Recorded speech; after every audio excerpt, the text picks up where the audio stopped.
Thank you. So, I don't know, Joel, do you want to start? What's your... Yeah, let's get going. Away we go. Morena, good afternoon, good evening, wherever you've joined us.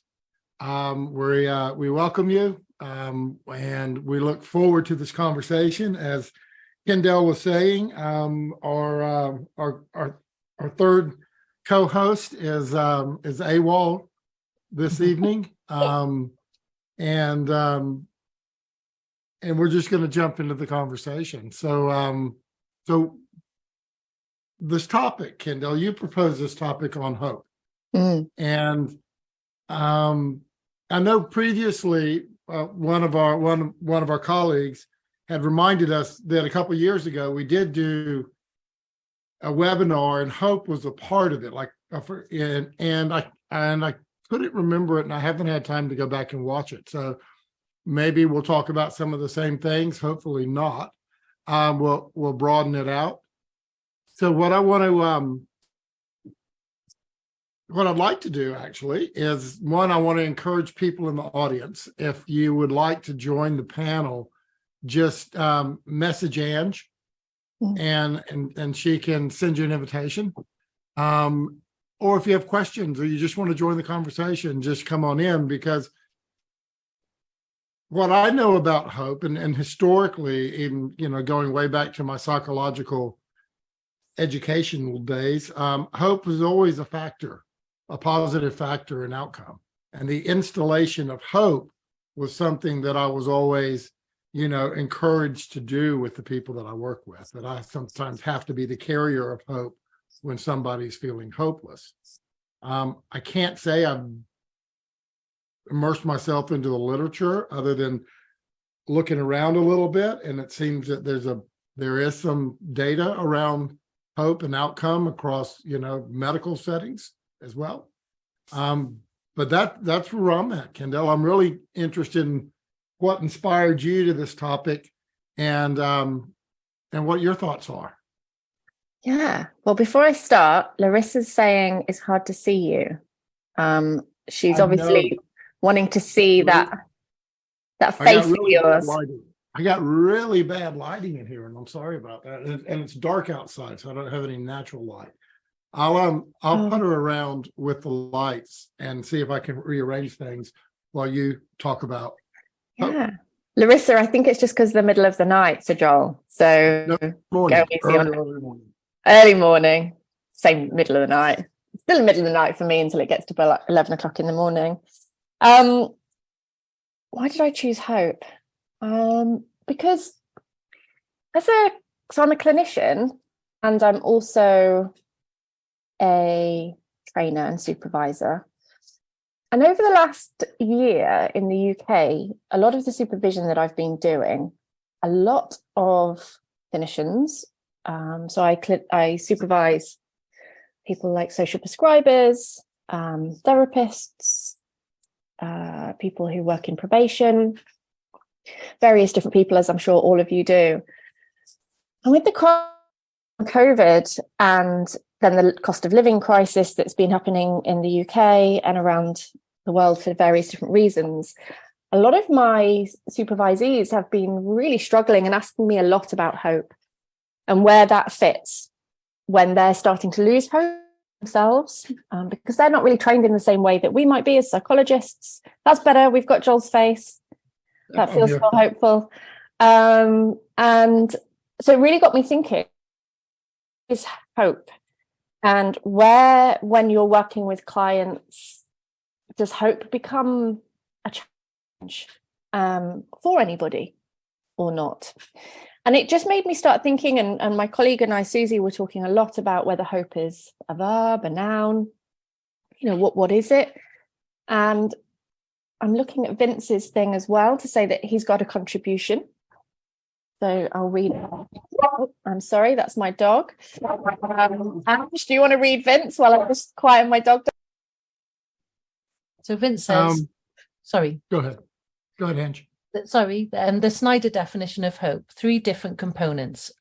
goals, that which we want to happen, pathway thinking, an ability to come up with routes to get where we want, and agency thinking, the motivation to use these pathways. Thus, hope arises when a positive goal is felt as being within reach.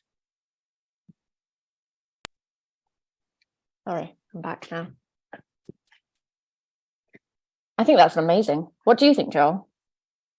I think, I think the last sentence, the thus hope arises when a positive goal is within reach. I think that kind of sums it up for me. Or even a positive goal appears to be within reach, could be helpful too. Sometimes people may not be able to see the end point, but they believe that they could get there, and that in of itself could be the goal, could be the inspiration of hope.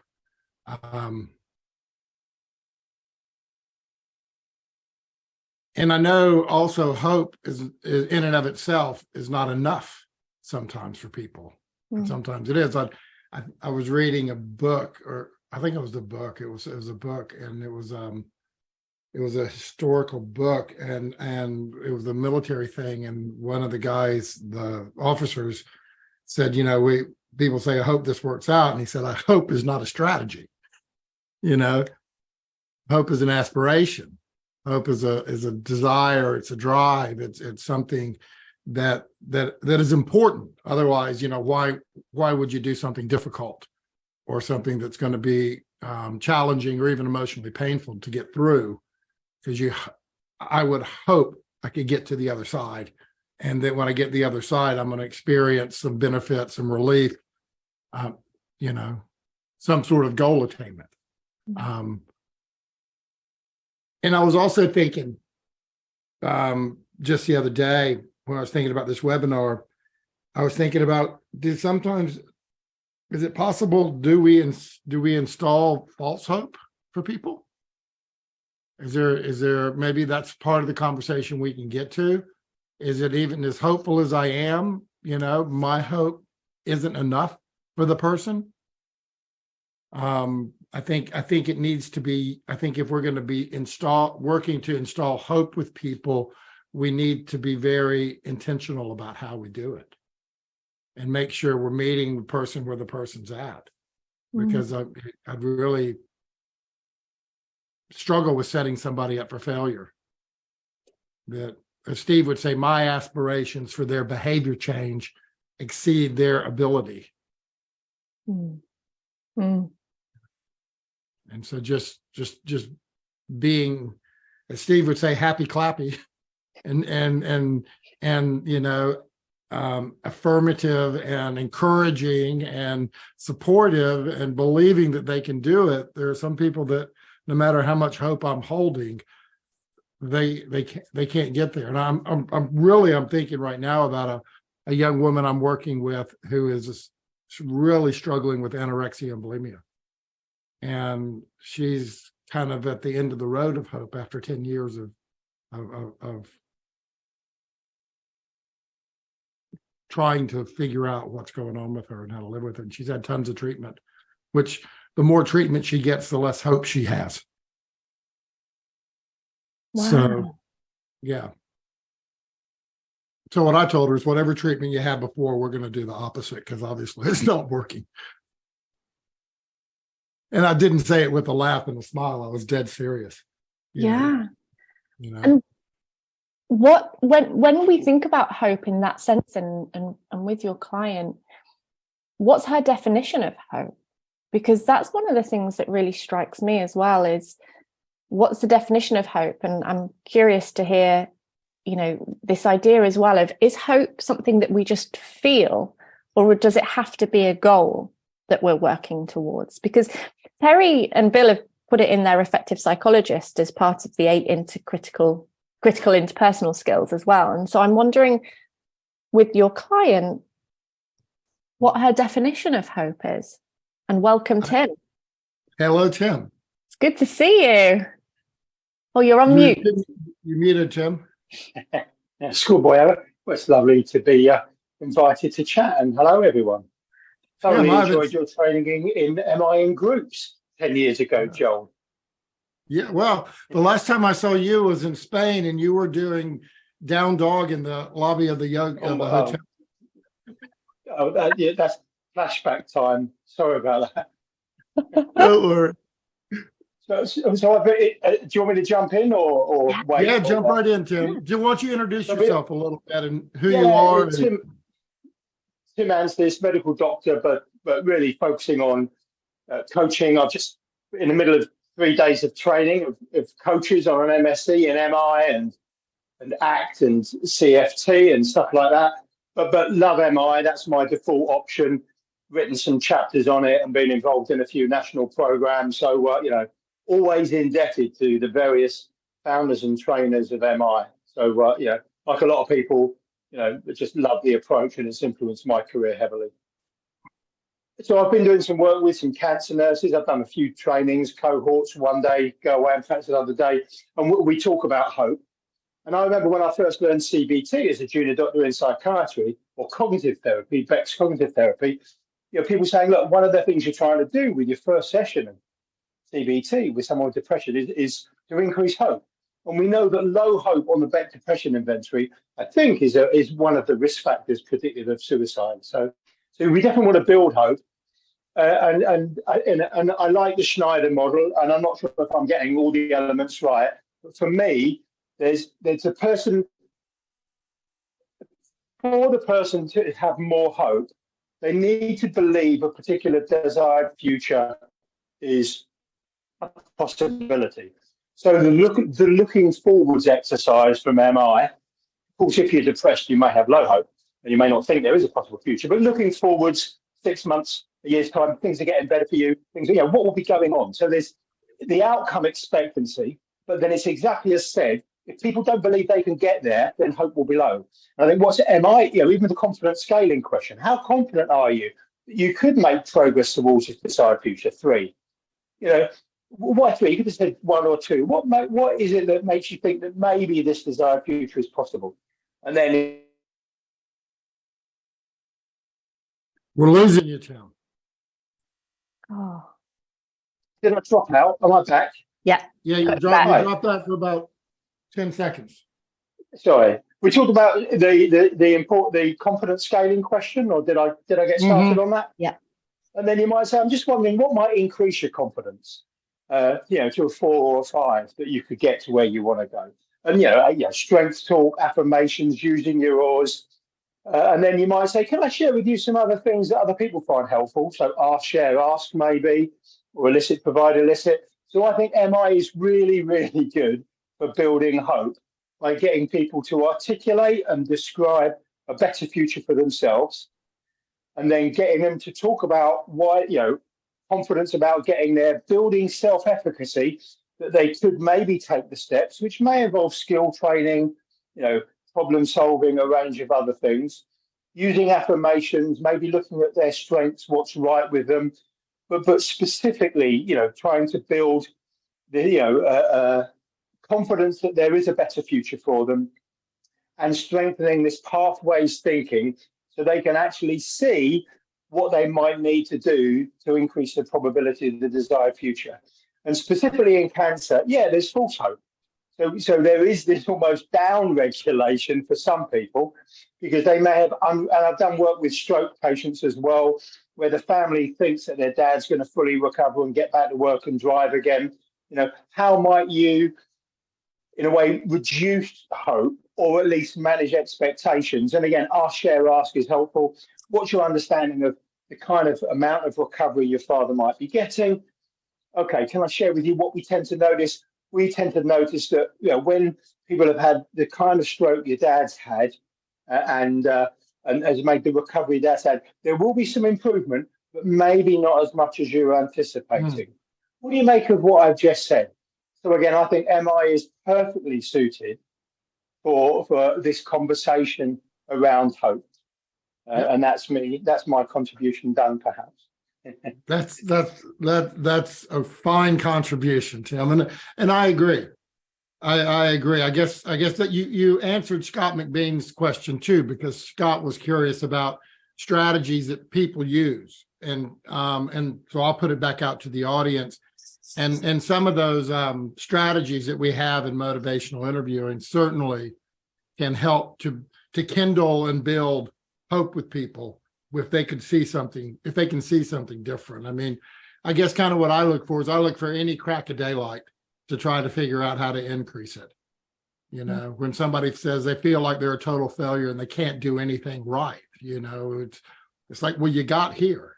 You know, there's a million things that could have happened that could have prevented you to get here. And you were able to traverse the city without getting run over by a car and make it to the appointment. You know, just anything that might be helpful. And even if they go, yeah, but that's easy. Like, okay, so, you know, what else can you do? But I think there's something about, you know, about thinking about the future. And the challenge is when somebody is really depressed or they're in such a crisis or in so much shame that they cannot see a future. And that's dangerous. And absolutely, hope is, you know, the antidote for suicide ideations, thinking about harming yourself. And I maybe like some other people, I'm a doctor as well as an MI trainer, etc., etc. I've actually done decisional balance around people's ambivalence about suicide, as may other people on the call. So it might be considered a bit risky. I think it's in the second edition of MI in the treatment of psychological conditions, but I've talked with people with suicide ideation, maybe not intent. What will be the good things about killing yourself? What are the less good things? What will be the good things about staying alive? And I say, what will be the good things about staying alive for another 4 weeks? And what are your concerns? Because you know what I want them to do is to think, okay, I can put up maybe with my pain and discomfort for 4 weeks, and I can experiment with some other things, you know, to maybe see if well-being or depression or my inner critic tames or my shame or guilt goes away. So, you know, I think there's a big role very much in MI, in psychiatry and clinical psychology for building hope and helping people think, you know, even if we move towards just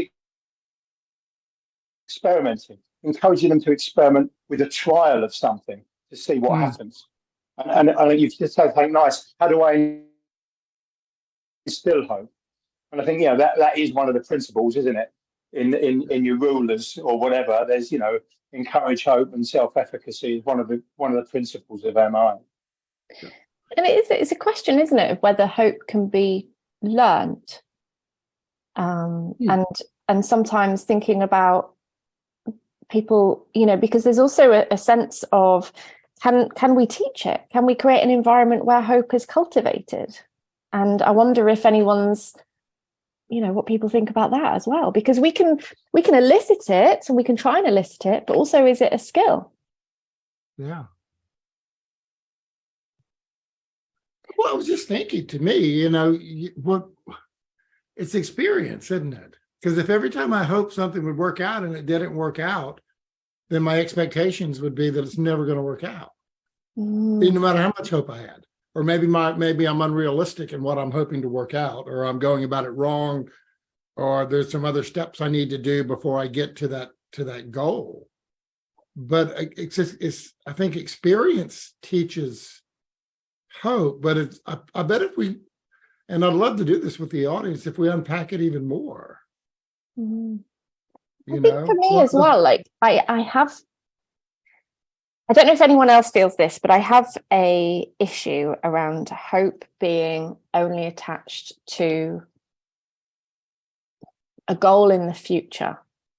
And I say this because it's a question that comes up when I've worked with Macmillan staff and people that are at end of life, and also people that have terminal illnesses themselves. And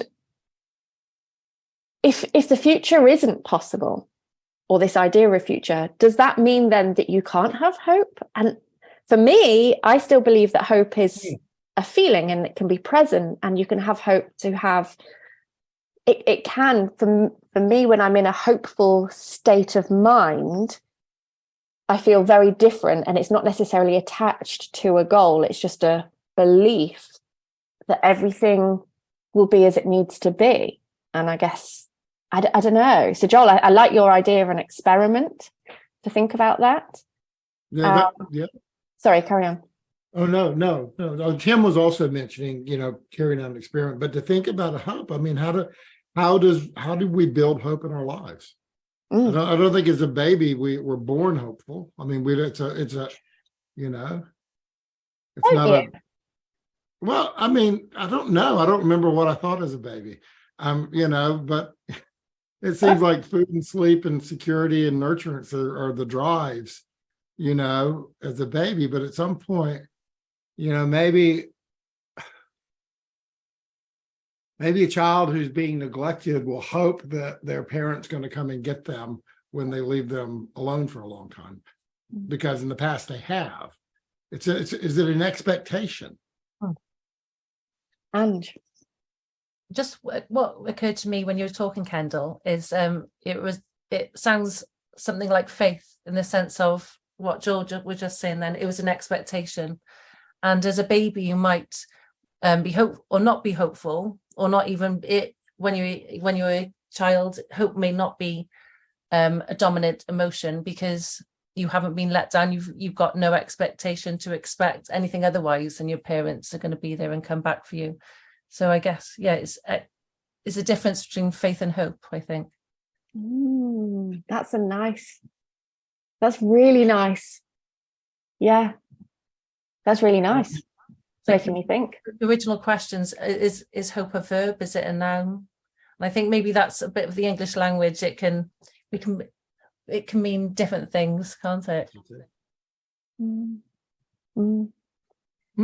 I know Brené Brown says that hope is a function of struggle, and says that, it can only happen during the times where we're in discomfort.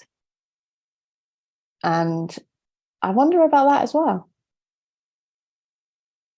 Joel looks like he's... I'm scrolling through some of the comments, and I don't have my glasses, so it makes it even interesting. But I do find myself thinking about, to myself thinking, well, I hope this works out. I hope it works out. I hope it works out from time to time. And I'm getting more aware of that. And so in the process of change, right? Because, and where does hope fit in? And most people come, at least to see a psychologist because something's not right, or somebody else feels that something's not right. And there is that hope that it can be different, or it can be better, unless they've been dragged in by their ear and they're just there and they hope it won't last too long, the session, but there is some hope there. And is it sort of a building, a cornerstone of building of change?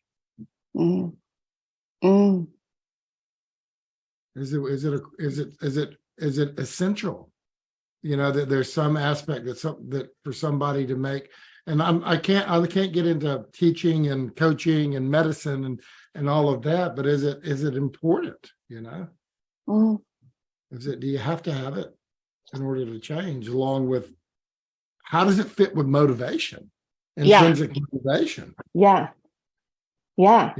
That's where we're, and we're getting to some place, because I know if we think about it, and Gary has shared something really beautiful, and I just want to say thank you, Gary, for sharing that in the chat and being vulnerable with us all. And he says that his clinician lent him hope. And that's really interesting. It's something that I've talked about a lot before with my clients. And, I'm happy to hold it until you're ready to pick it up again, when you're in that space. And Gary, what you experienced, like you say, it wasn't just a single conversation. It was a demonstration of belief in you that it worked. And congratulations on being able to accept that hope as well. So when you're lending someone hope, is it almost as though it's your voice in their head when they get stuck that they hear? Ooh. Yeah. So from a CBT pathway, then, are we starting to think that that voice and that hope that you're lending is starting to build that pathway that's, I've got Joel in my head holding, like, you know, taking with me. But think about it. I mean, I'm in therapy and I'm struggling with something, and I don't think I can manage this conversation with my boss, this uncomfortable conversation. But my therapist has, we've role played it. She has confidence that I can do it. She believes I can do it. And when I go there, do I go out? I can't, my anxiety comes up, and then do I hear her voice saying, you can do this. You can do this. You know, I mean, it's an interesting thing, lending somebody hope. I mean, it's a nice metaphor. Mm. There you go. I think, you know, if you were to turn around to me right now and I was to tell you that I was really struggling and I was not being able to see hope or feel hope or experience any hope, and I was really in despair. And I'm thinking, if you were to say to me, you know what, Kendelle, I have hope for you, and I'd like to lend it to you. You might not be able to receive it, but I'd like to lend it to you. And we can talk about what that sounds like, looks like, feels like. But I wonder if you'd be willing for that to happen. What I'd feel like, even just talking about it is quite emotional, to think that somebody would gift you that. And I wonder if, you know, what other people have thought, or if anyone wants to come up and talk about how they might experience it. We'd love that. Absolutely. How you experience hope in your own life, or how, when you're working with the people you work with, in whatever context it is, how do you share or lend hope with people? Because clearly, I would imagine that it's like, you know, the 7 universal emotions that you can see in facial and faces. I would imagine it's universal, that hope would be something universal. Hope would be something universal. Yeah. And how does that manifest when we think like that, as in our clinical practice? When we're feeling that space?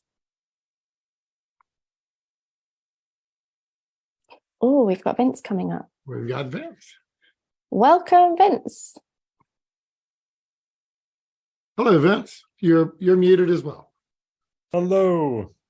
I was talking about you just the other day, Vince. In Chicago, I was talking about the affirmations talk that you did and how inspiring that was. So welcome. It's good to have you up here. Hi. Hello. Vince. Hi. Would you like to introduce yourself, Vince? Sure. I'm Vince. Came in New Orleans, and I'm the resident environmental MI trainer guy. That's my jam. That sounds amazing. So yeah, should I just say Just jump right in, whatever you're thinking. I mean, so in Chicago, I did a talk about the concepts of acceptance. And I think that there's an intersection here that's I think relevant, because the connecting tissue for me is the concept of psychological defense mechanisms, and what are their purposes? What are they doing? What are they doing for people? So in my work of applying motivational interviewing to climate change, I face, the concepts of denial regularly. But I'm sure a lot of you do too in health contexts. But I mean, in this case, we even have a major well-known term, climate denial, which, it's does that even actually exist? So was it just more psychological defense mechanisms? Acceptance can be a way for us to like cope. Denial is a way to cope. Hope is a way to cope. So then the question becomes like, you know, to bring it back to the conversation of hope, like, is our hope actually a correlate to change, or is it more just like, well, I hope that something happens, but then it's just kind of assuaging sort of like an internal like anxiety, and not necessarily getting at like the root cause of the problem. And so that's where I think the real key importance is sort of like hope that gets connected with agency. Like that's the thing, like if the agency isn't there to like be an active participant in bringing about like a plan, an efficacious plan that is going to somehow do something. So then maybe to give an example of what I mean here, like I am in a place where I have like strong vision of what's going on with climate change and the future. And that could leave me with dread. And there's a lot of doom and gloom out there. One of the things that gives me hope is motivational interviewing as a solution to climate change. Because here's an efficacious way to help people make a change that hasn't really been applied to climate change. So if we want to do something about climate change, applying motivational interviewing is a viable source of hope because it's something that I can do. So there's personal efficacy. It's something that other people can do, and we can make a plan around it. So there's plan efficacy, and it's locally relatable. So in the presence of locally relatable self-efficacy and personal like plan efficacy, then hope becomes an active source of motivation. Joel, I'm going to give that to I'm you. digesting what you said. Vince, Yeah, me too. And those three things, and I was also reading the chat too, what Michael and Gary had putting in.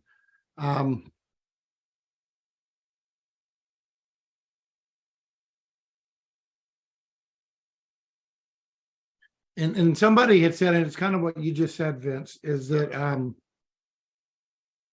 the reason a lot of us do the work that we do is that we hope we can make a difference in people's lives or in the world. Right. And I was thinking, as Vince was talking about climate change, I was just thinking about sort of, you know, reading the news on the internet and just the shape of the world right now. And, you know, why do we keep moving forward? You know, or because we hope it's going to get better. We hope we can make a difference. We hope things will change. But I think having, and Tim had mentioned it as well, having some agency that I believe that I can do something to contribute to the betterment of my situation is really important. And then seeing yourself doing it. I mean, when you look at kind of the components of self-efficacy, it involves several different things. And one of them is actually seeing that you can do it, and then getting feedback from other people that you can do it, or watching other people do it. And I think that builds hope. Absolutely. You know, so I like those three things that you mentioned, Vince,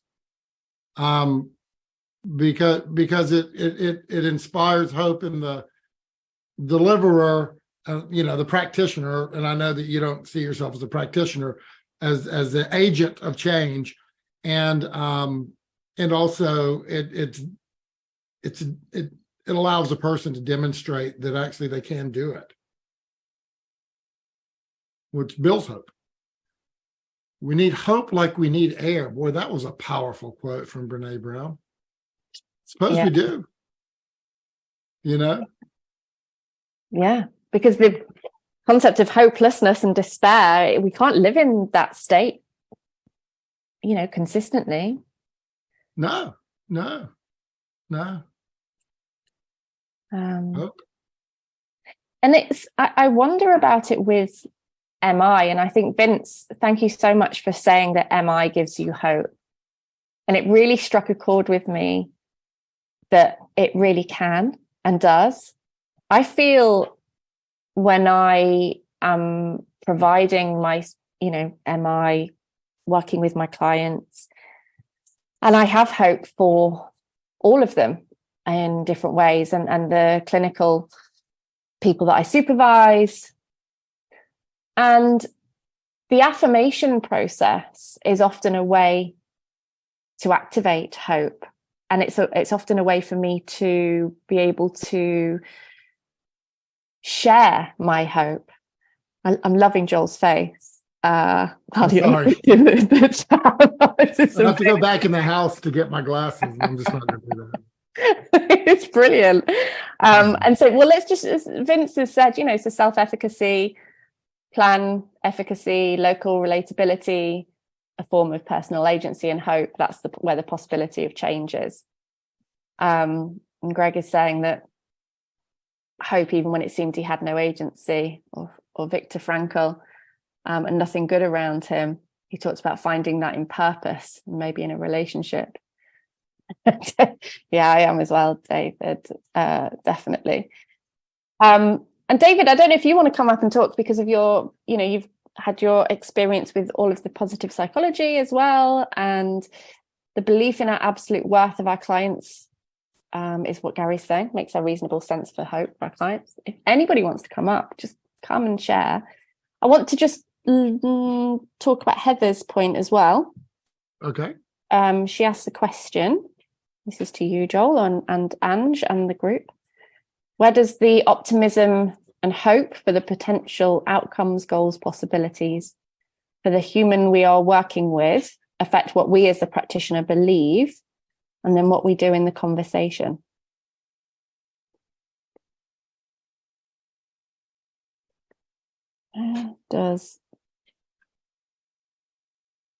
I bet Heather. Sorry, go on, Joel. These are really thoughtful questions that I don't have an immediate answer for, and all that. And certainly, I have more questions than answers in my life in general, anyway. And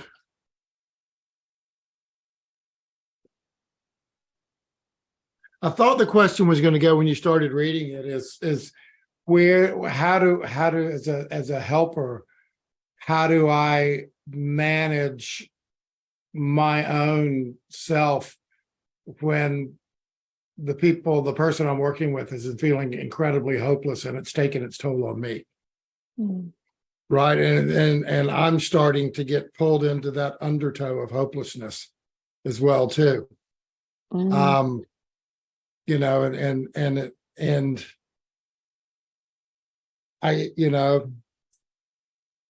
I think optimism's important. I've been told I'm a pathological optimist before. In other words, the glass is 3/4 full, no matter what. But I don't know how to be I don't know how to be different. And I think it's important, but I also know that optimism can also be blinding too, because you miss things that you need to pay attention to along the way, because it's almost like the rose-colored glasses thing. So Heather, I'm just mulling over your question. I'd really be interested to hear your answer to it. Mm. And what your thoughts are. I wonder because when I think about the clients that I struggle the most with, it's often those that it's not that they're in that hopeless place and that despair, but it's when they're stuck there for such a long time, like you say, that it can start to draw you in. And that's where you can feel that discord, where for me, our disposition or our frame of reference on the world is very different. And I have to really challenge myself clinically, emotionally, to be able to come into their space without losing myself. Mm-hmm. and recognizing how that might influence my responses to them. What just kind of popped up for me was, and I can't quote Carl Rogers' full definition of empathy, but he does a really beautiful job of kind of operationalizing empathy in a psychotherapy kind of way. But one of it was the capacity to be able to enter into a client's world without getting lost in it. Yeah. You know, and getting taken in to it, but being able to be there with the client. Yeah. And so, you know, that's, you know, how does empathy fit with all of this? Yes, absolutely. There you are, Heather. Hi, Heather. You stumped the presenters. You stumped the panel, Heather. So let's hear what you have to say. You are on mute because you came in. I think you come in and you're muted. Hello. Hello again. Welcome. You want to introduce yourself, Heather, to everyone? Sure. Heather Lynch, she, her pronouns. I'm in Bend, Oregon, USA, on the West Coast, deep in some snow today. And I am a rehabilitation counselor as a practitioner and hold a lot of hope in MI.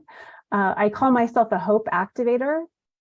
Sort of as the work that I do, often folks come in for services and they're feeling as if they've tried everything or things aren't possible for them. And so I really believe that's a large part of my work and who I am in my work and then what I do. So I think a lot about this idea of, you know, what are times where I feel like I'm losing hope and how does that affect what I then, so is it something I'm believing in the person or is it something that's happening in the system or the circumstances around the person that's affecting my hope?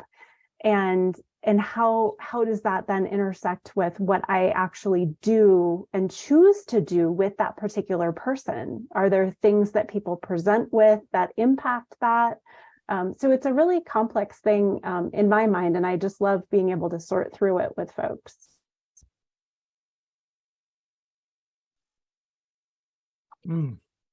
I think what you've just shared is utterly wonderful, and I'd love to hear how you have you got any strategies that you sort through or anything that you find as a hope activator strengthens you that you know you could share with us in the group? Like any MI trainer, I came up with an activity. Yes. So I call it "Where do I struggle and where do I shine?" And it's often it's a pairs activity, and then I also sometimes do it for myself. But I actually go through and I think about some of those questions. And so it can be a self-guided activity, or it's great to have a conversation with another human about it, you know, and to be able to look at an individual I'm working with or groups of people with a particular label or circumstance. And so I think it's a really just nice way of saying, okay, and in this moment now, with the circumstances that I'm in and what's happening in my system and work, where am I struggling and where do I shine? And then it just sort of like reminds me and then offers me the next step, which is, what, if anything, am I going to do about it? You know, what can I affect? What's my next step? And it gives me, one, the ability to know that there's something I can do, which is back to that agency that Vince put in there. And sometimes it's not something that I can do. Maybe I can go to another human or try something else with someone else or affect a system in some way. And that maybe is a little bit of acceptance, where I think there's sometimes some intersections in hope and acceptance. Joel.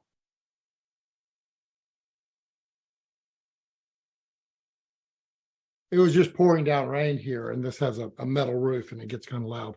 But Heather, I want to borrow your brain for a second on your exercise. So that's where my head went as well.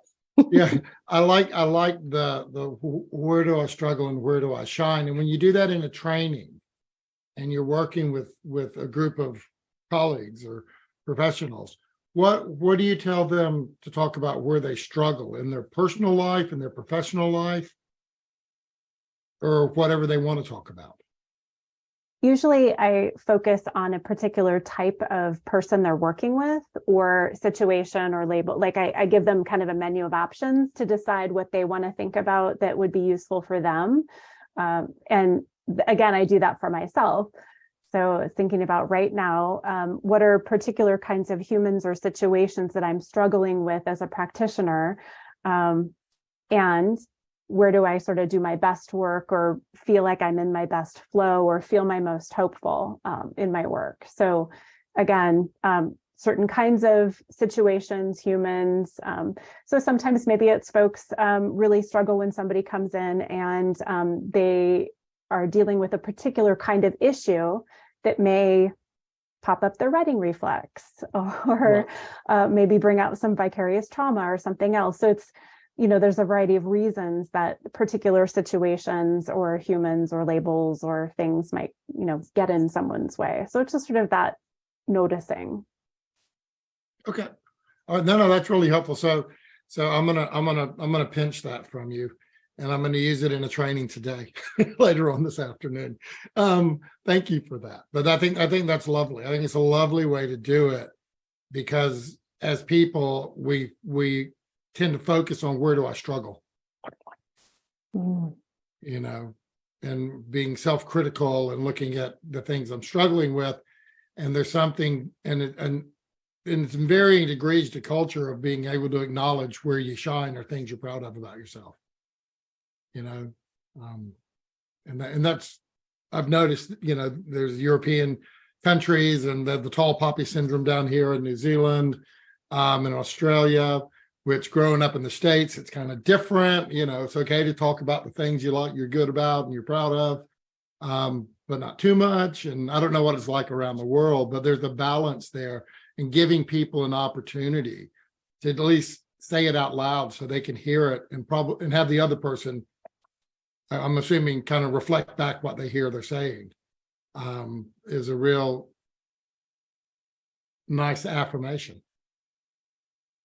So that's a takeaway from today, people. And you don't have to do MI training to do that. Right. And we always want to I'm end already on the doing it in shine. my head right now. Yeah. Right. Well, I'll pop off, and perhaps there's someone else who come in and inspire some good ideas. Yeah, great. Thanks again, Heather. It's nice to see you. Thank you so much. And what a lovely activity. I'm sure everyone will be asking you for that as well. And I might do that. Like you say, Joel, we have, because we have the negative bias as well. It's that part of the training for where do I shine and how uncomfortable that can be sometimes. And I was just thinking about solution focused therapy, about when it also brings in the exception seeking questions and how that can draw on hope as well. So when does this not happen? Yeah. What's the exception? This, absolutely. Yeah. And yeah. Sorry, go on. Go ahead. Yep. Well, when did you get the closest to what you were trying to get to? When was it, and thinking about, like you said, there's light, there's hope in everything. I mean, we're going down the Leonard Cohen route, aren't we? Of there's a crack in everything. And it's really, as an MI practitioner, is that what we're also looking for all the time? Is this sense of where is it, like you said earlier, is hope a part of intrinsic motivation? I'd be curious what everyone else thinks about that, because I think it is. I think that without hope, why would you do it? Yeah. If I didn't hope it would work out, or I hope it'd get better, or it would change, or I could, the situation, or I could change. Yeah. I remember years ago, a long time ago, doing some co-training with Chris Wagner. And we were doing an affirmations exercise, and somebody said, well, how can you affirm somebody that you find, repulsive or reprehensible or something along those lines? Mm-hmm. And he said, I just look for the silver lining in everything, even if I have to flip something negative into a positive. Yeah. Yeah. And so having that ability to kind of, go, wow, this is intense. I need to stay committed to being this hope instiller of hope. I saw at the Motivational Interviewing Network, a conference of trainers in Chicago. Can't remember who it was. They had a T-shirt on that said "Hope Dealer." That's wonderful. Maybe that's what Heather's. What did she say? She's a hope activist. Hope, activist or instiller of hope. Yeah. But a hope dealer is like, oh, okay. Yeah, I'll buy some. And Dave is saying that, I think hope is one of the mechanisms of change in MI. Tip is asking, is this change talk the language of hope? We desire, wouldn't it? So in motivational interviewing, for those of y'all that don't know it, change talk can be broken into different categories. And, Bill Miller's acronyms are DARN CAT, desire, ability, reason, and need to change or not change. And CAT, commitment, activation, and taking steps. Mm-hmm. So a lot of times speech can be put into these different categories. And so would hope be an expression of desire? I hope I can do this. I hope this will get better. Yeah. Because if you think about category in itself, I think, I'm curious what everyone else thinks, and certainly the linguists out there. But when we listen for change talk within the desire, so what are we going with? I hope, I want, I wish, I would like, I'd love. They all feel like hope. Yep. But then also maybe actually, because if you look at the A, which is ability, somebody can come in and say, I think I can, or I'd like to think I can, or I did it last time. Yeah. I hope I can. Yeah. I hope I can do this, Yeah, I really hope so. I wonder if part of often when we think about change talk and change, there's a future version of ourselves which is often different, and the future version of ourselves that's often different, or that we're aspiring towards, is usually somebody who we hope to be more like, and somebody that we are aspiring to. Yeah, I remember when I was learning how to do motivational interviewing, I had hoped I could do it as well as Bill Miller. I hoped I could do it as well as Chris. On those old videotapes, and Terry with the rounder, that was my hope, is that I hope I could get to a point that I could, do motivational interviewing at this level. How's that gone for you, Joel? What's that? How's that gone for you? Oh, I'm still struggling. I haven't been able to put in, so no, I'll get into it. It gets kind of very specific if I start talking about crows pecking on. I was just going to say, where are the crows? But it is good to have something to move towards, right? And to feel like that, if they can do it, or then I can do it. Yeah.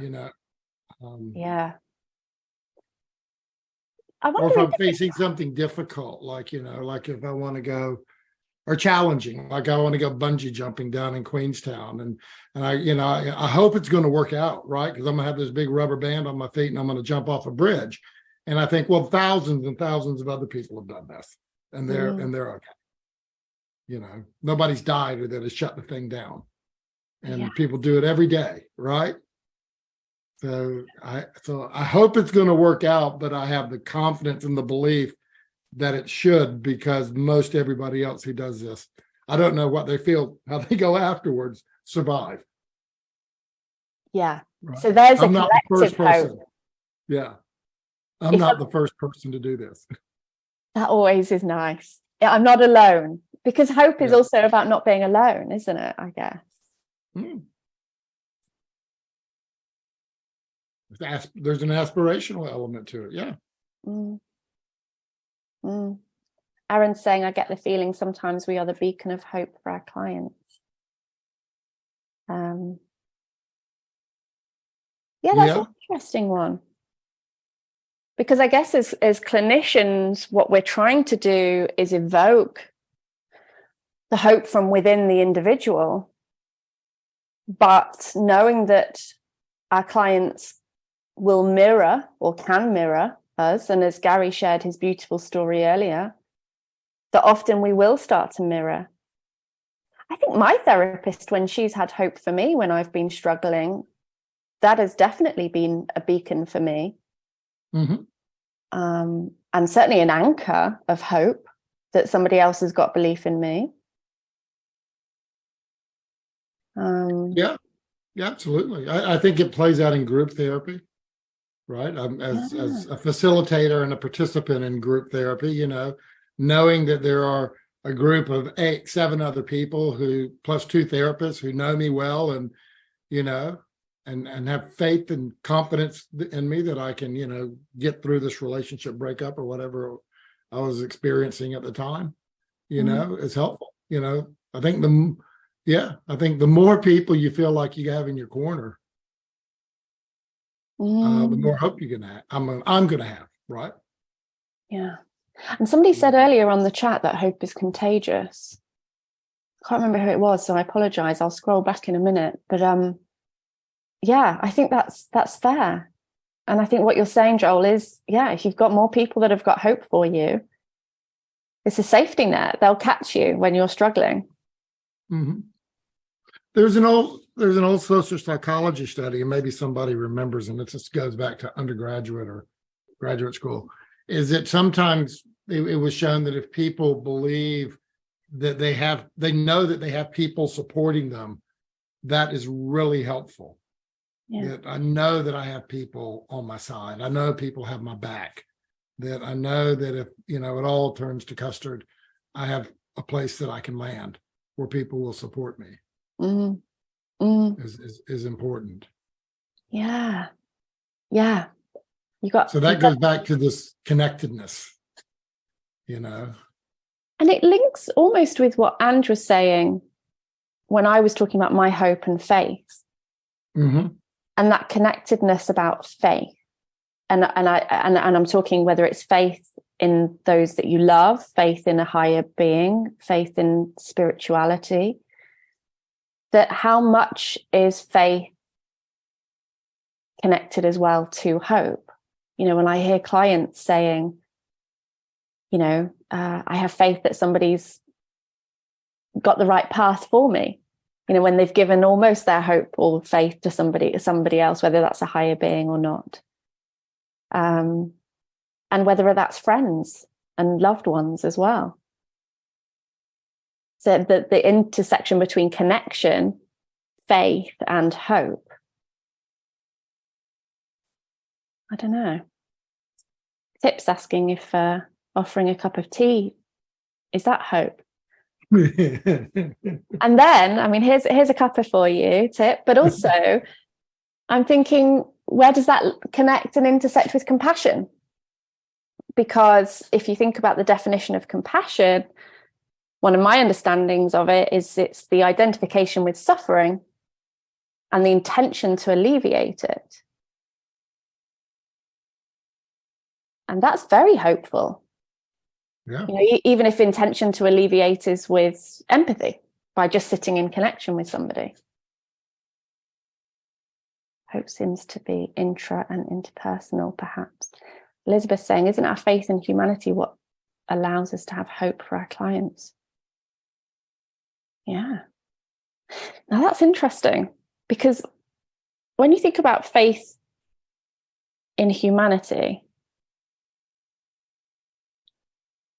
sometimes I lose faith in humanity as a collective, but I still have hope from my clients really individually. I don't know what, I'm just releasing some of my inner darkness here, but that's a fair point, Elizabeth. It is, yeah. And whether I like it or not, in terms of the direction humanity goes, it seems to persevere.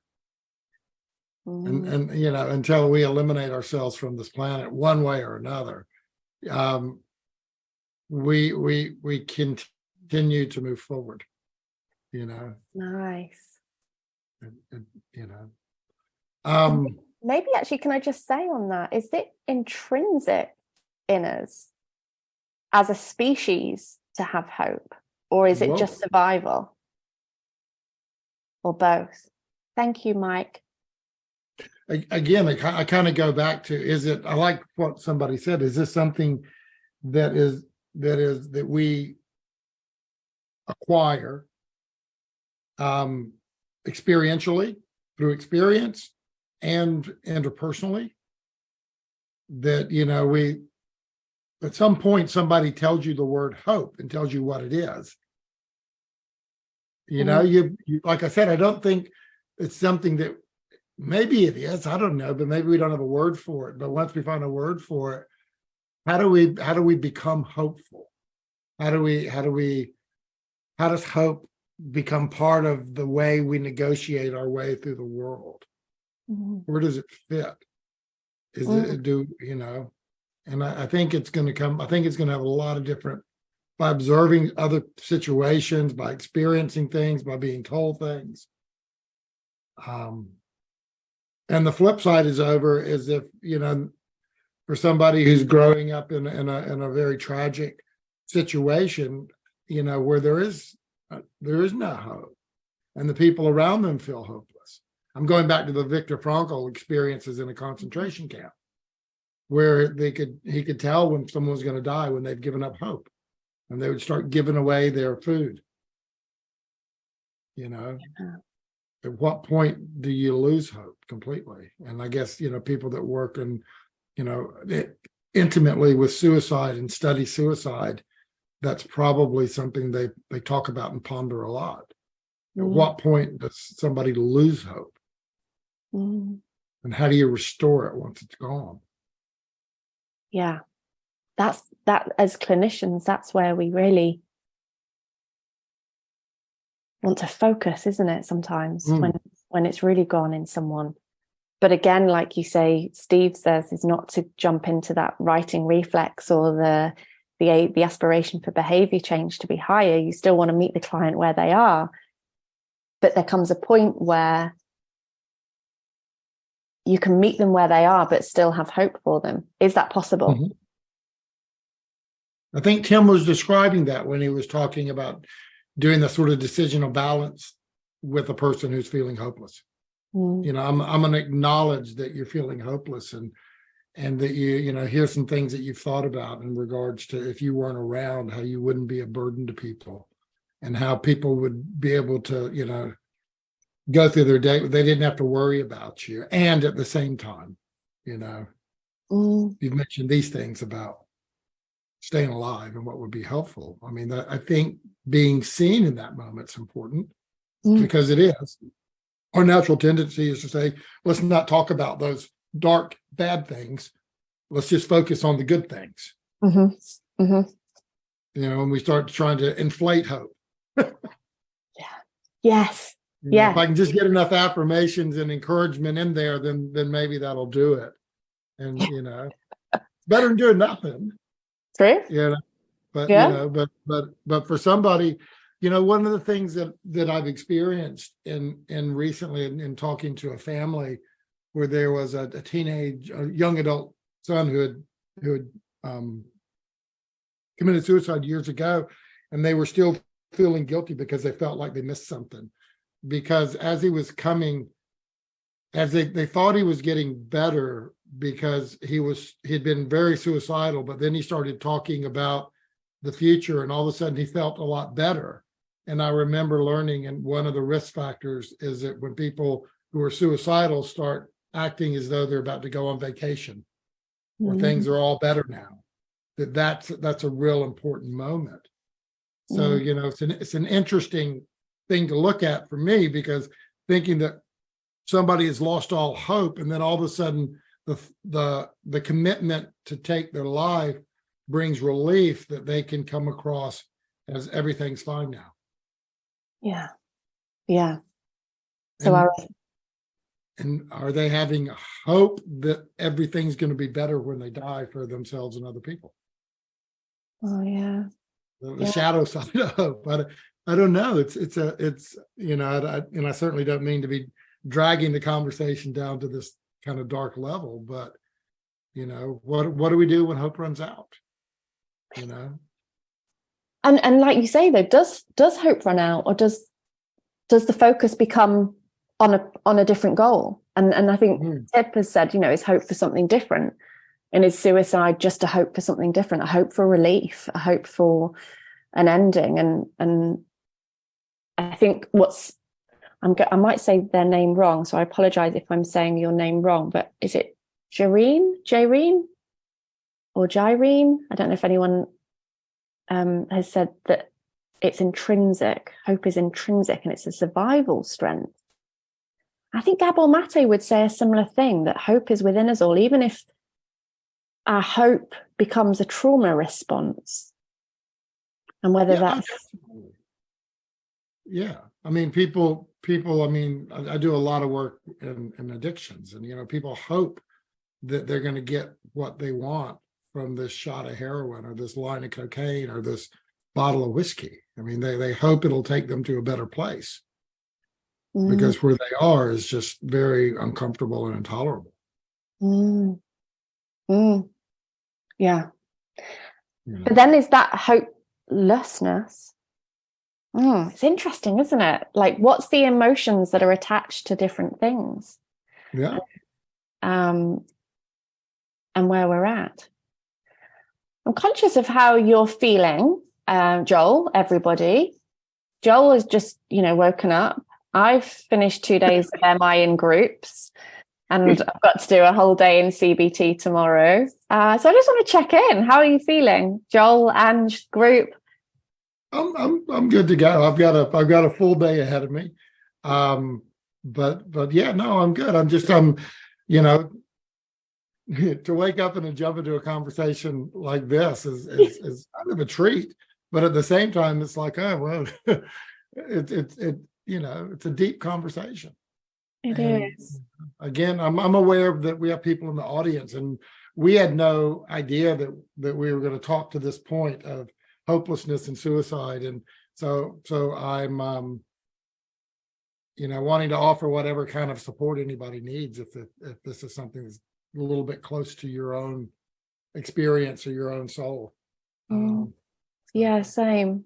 Absolutely. Okay. Well, and Ange, how are you doing? I'm good, thanks, Kendelle. I'm definitely good for until at least until the end time. Yeah. Cool. I think we're going to bring Jaireen up. Yeah, please do.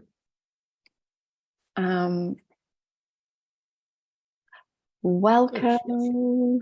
Hello. Hi. Ignore my background. I wasn't prepared for this. Don't worry. This is a safe space. No judgment here. This is such a come as you are thing that it's fine.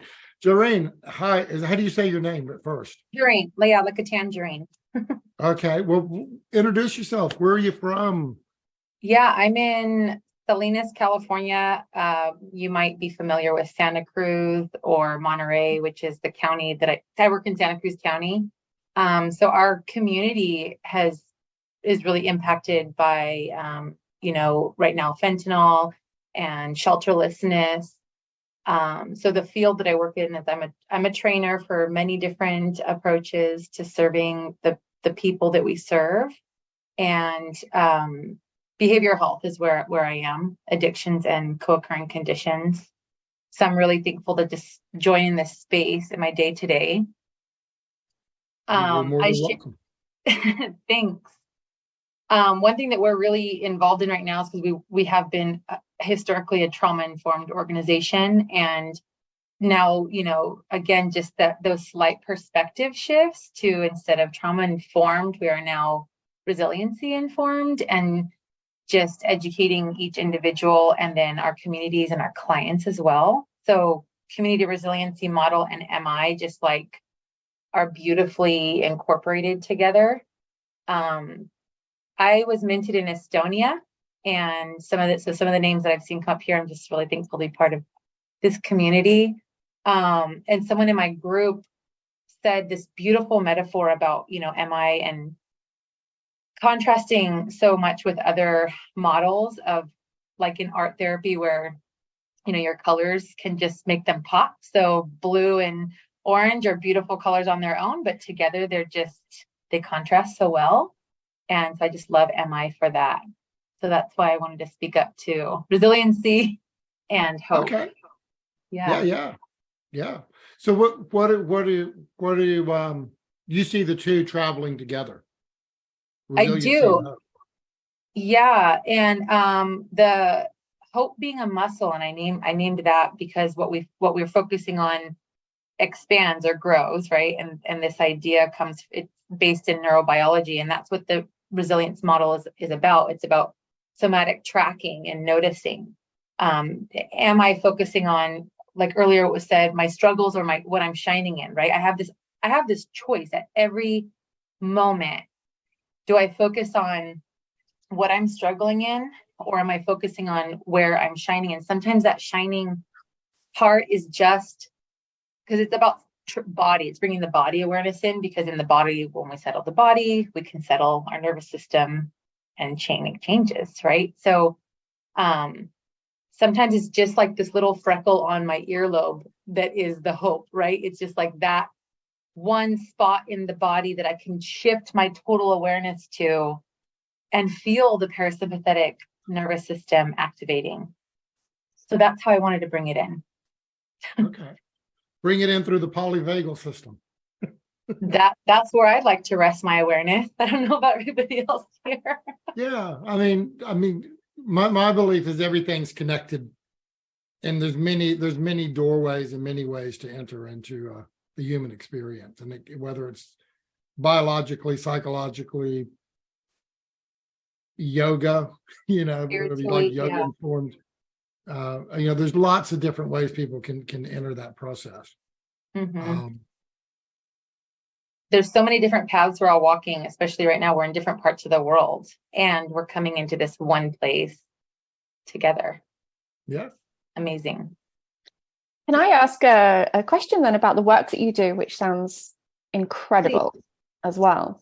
When you're working with your clients, where do you take the conversation around hope? How might you bring this in about the freckle, or, because when you're a somatic therapist and you work in that somatic trauma-informed way, you often we try and get people to connect with where hope might feel and what it connects with. So how might you work with that with your clients? Yeah, there's several, similar to what Joel, you were saying, that there's so many different ways to get to, there's so many different overlap as well in the different models. So one current way, which is my full of focus right now, giving a lot of feedback, observational feedback, asking permission first, of course. So, Kendelle, would it be okay if I shared with you what I'm noticing right now? And first starting to cultivate that awareness, getting permission for the feedback, which again, am I consistent? Yeah. And giving that observational feedback of, I'm noticing, your shoulders just went up a little bit. What might be happening now? Where in your body might you notice something that's more at ease, and just kind of shifting and guiding? That's part of tracking, which is a skill. And then another one would be actually like taking a pause and calling out, like, tell me something that brings a smile to your heart. Mm-hmm. And what about this person, place, or thing brings a smile to your heart? And start to give feedback about how, so I'm noticing you're just seeming a little lighter right now. And giving that it's a transactional reciprocal conversation, and just continuing to elicit and draw out their experience, their internal experience, and reminding them that that's with you at all times. Yes. You can go back into that whenever you'd like, and no one else knows. You could be standing at the grocery store ready to punch someone in the face, and you can tap into this resource. It's really empowering. Yeah. It really, oh, sorry, Joel. Oh, no, go ahead, Kendall. You were in full motion. I was getting really excited because this is one, it's so lovely to hear the way that you're bringing in that somatic experience. And it really links with evocation for me when you're looking at the evocation phase of MI. And while I'm engaging with somebody, I'm a lot more curious about both sides of their ambivalence or about their experience.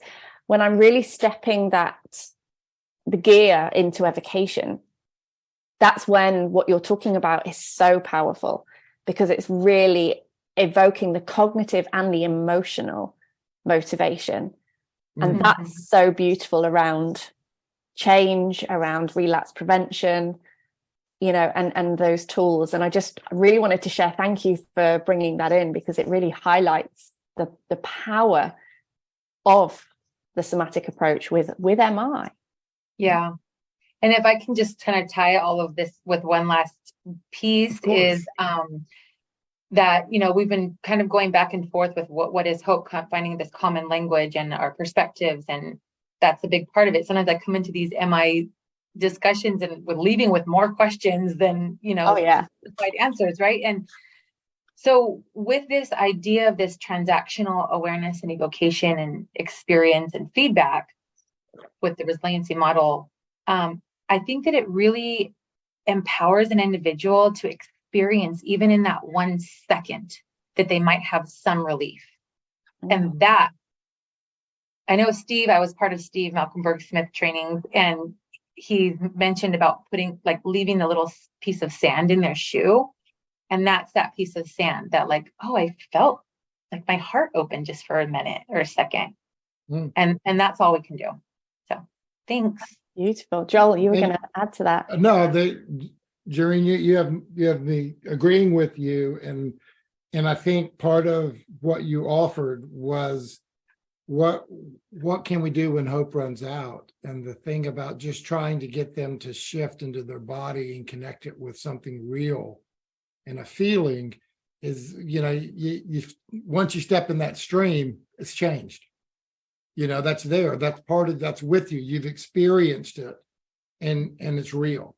And particularly if you say, if it was me, you say, well, what is one thing that makes your heart sing? It'd be like my kids. Yeah. Looking at my kids and holding them and that would give me hope. Yeah. And how do you feel that? Well, I feel it all in my heart, and I'm feeling warm in my body, and Yeah. And even just noticing you kind of lit up a little bit when you just mentioned, you kind of looked for it and the image might have popped into your mind. Yeah. About your It did. It did. Yeah. That was genuine and real. Yeah. So yeah, I think I think being able to articulate it the way you did, which means that it's teachable, that this isn't some intuitive skill that you have, like motivational interviewing. We can teach it to people. It's not that there's a gene that some people do better complex reflections than others. It takes practice and it takes effort, but it's teachable. And a lot of things I've learned with motivational interviewing is you just have to pay attention, listen, and work with what's always been there. Yeah. But nobody shined a light on it before. Yeah. Like language or body movement, and you're not interpreting the body movement, I mean, I've been in enough experiential therapy where it's like, oh, you're moving your leg. Well, move it faster. What kind of feelings does that bring up, and next thing you know, you're laying on the floor crying. But that's a different kind of work than you're talking about, for sure. Yeah. And what's so applicable, which I appreciate about this too, is that it's shared. So even the clients that come in and say, you know what, that's some BS that you're talking about, Jareen. I'm like, okay, this is BS. And would you agree that we're both human beings and we share this nervous system? And that's something that is welcome, because we're both human. We all have a nervous system. So let's work from the bottom up instead of top down learning. Yeah. Thank you all for listening. Thank you. Thank you so much. That was so interesting. really helpful. And Larissa's talking about the Body Keeps the Score book as well, and Yes. where, you know, how powerful that was as a book too. There's some great resources out there, aren't there, that really help us connect with that somatic approach. Yeah. Thank you. Thank All right. you. And Pam is singing High Hopes. I mean, we should just get Pam to come up and sing for us. That should be the ending of our thing right now. We all sing together. Except if I start singing, everybody will leave real quick. People are bad. Nonsense. But we are at, you know, an hour and a half at this point. Yeah. And this has been a nice organic conversation to have with a starting point on hope and just kind of see where it went. We know it's important, right? I guess here's my takeaways. Hope is important.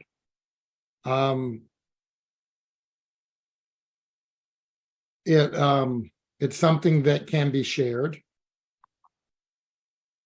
There are ways to work with people to increase hope, as particularly as Jareen was just talking about, and Tim in the beginning using some of the motivational interviewing skills. I need to be intentional about how I try to instill hope. I don't want to give people false hope.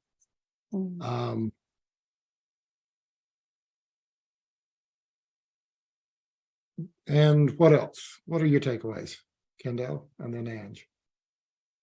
Well, I love what you've just said about, you know, being mindful and also understanding our role in it not being that toxic positivity, but also just having a core belief in hope for that person and in the connection between us, you know, and I think for me, my takeaways have been that there's so many different angles to it that we can go with. And the bit that really keeps lighting me up is when we move out of the cognitive into the emotional. And while, you know, and I'm aware that we haven't done lots of research today and we haven't talked about the neuroscience too much about it, and we haven't had anyone on who's got all of the data, which I thrive on and love, as I'm sure many people do. What I've really loved about this conversation is it's been more about the heart, and that hope really is about the heart, is the language of the heart. And I like that MI can link to that so beautifully. That's my takeaway. How about you, Ange? I love that, Kendelle. I guess I'm not a clinician, but I hope I'm a good friend to talk to or a good family member. And I think, you know, the heart is a big thing in connecting. So in order to feel at ease with someone, you need to feel that connection with the heart. And what you said about bringing it back into their feeling. Sometimes, you know, when you can't offer a solution, but I hope that your feeling will be different. So if someone's struggling with depression, anxiety, racked with fear or stress, so you can try to instill them some hope in them that things can change, and ask them to think about how they may feel. Imagine how you feel when you wake up and you're not racked with anxiety or guilt or depression. And to maybe, if, you know, they could just stop and evoke, you know, like we were saying about evocation as well, Kendelle, if you can evoke that, a sense of that feeling and a hope that they could achieve it. I think that, you know, it's offering that light or belief in them as well. So yeah, I think, but if you don't do that with a heart, open heart and compassion and a sense of love and support, as a friend or a family member, I don't think it's as effective. So yeah, all about the big heart. When I do some of my CBT training, we do a soundtrack, music of hope. And I should have asked at the beginning what people's songs of hope are. And mine will always be Sam Cooke, A Change Is Going to Come. And just as you were talking then, it was like I felt that lives in you, that hope. Well, thanks, Kendelle. How about I close this off with something I heard Bill Miller say years ago, and he came out to New Zealand, and he was actually down here in Christchurch, and he was doing a talk, and he was taking questions from the audience, and a woman asked him, something along the lines of, what are your thoughts about terminal alcoholism, right? That somebody has literally chosen to drink themselves to death. And Bill's answer was, I don't know how far love can reach. Right. And I thought, that's about hope. Yeah. So on that note, I think that's a lot of why many of us do the work that we do, is to try to make a difference in people's lives and hope that we can, every day. Yeah. Well, thank you to everybody who has joined us today. Absolutely. We hope that you've not missed Steve too much. We hope Steve's having a good time. And I hope you have a good day, afternoon, night, and next month we're going to be talking about motivational interviewing and psychedelic assisted therapy. So we're going to go down a different path next month, and we've got a few good guests lined up already. Really excited to hear about that. It's a world that I'm fascinated by and petrified of. So really looking forward to it. Yeah. So we'll send out the registration soon. Everybody just take care of each other. Stay well. We'll see you around. Thanks, everyone. Bye, everybody. Take care.